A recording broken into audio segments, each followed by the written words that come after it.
अब खबरें विस्तार से। यवतमाल जिले के ग्रामीण क्षेत्रों में कर्ज दिलाने का झांसा देकर महिलाओं से ठगी करने वाली एक महिला गैंग सक्रिय हो गई है। अब तक कई महिलाओं से लाखों रुपए की ठगी किए जाने का मामला सामने आया है।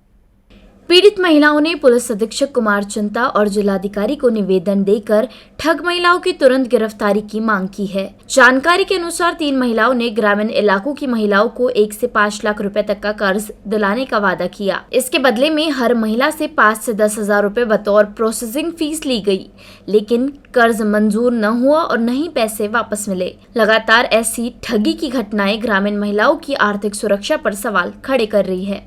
सर, आमच्याकडे 3 बाया आल्या होत्या. आम्हाला लोन केस देतो म्हणून सांगत होत्या बकराईचं. पण आम्ही म्हणजे त्याच्यावर म्हणजे भरोसा करून आम्ही त्यांना 10,000 रुपये दिले. 2-3 महिन्यातच तुमचं लोन केस होऊन जाते असं त्यांनी आम्हाला सांगितलं. तर मग आम्ही पैसे दिले सर त्यांना.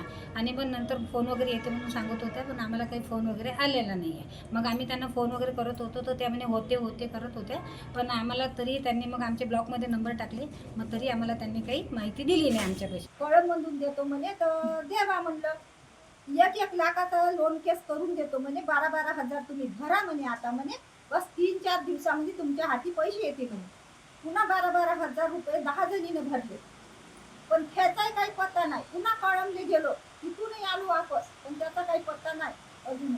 की बा आमच्याला लोन नाही झाली, आम्हाला कोणाचे फोन नाही आले, काहीच नाही आले. मग ते म्हणजे टाळटाळ करू राहिल्या होते. इलेक्शन चालू आहे, आचारसंहिता लागले, त्याच्यामुळे लेट झाले, असं झालं. मग ते उडीची उत्तरं देऊ लागले. आणि त्याच्यानंतर मग पूजा ध्रुवे हिनं अजून एक लोन म्हणजे आणली होती की बा 5 लाखापर्यंत लोन होते, 7-7 हजार रुपये भरा.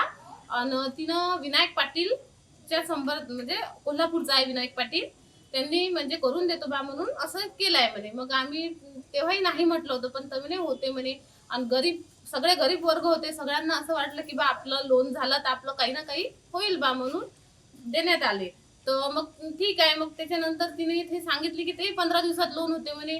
मग त्याच्यानंतर तिनं म्हणजे हेच नाही केलं, आमचे नंबर ब्लॉक करू लागली, सगळं करू लागली. मी मग वडगाव पोलीस स्टेशनला तिची कंप्लेंट केली.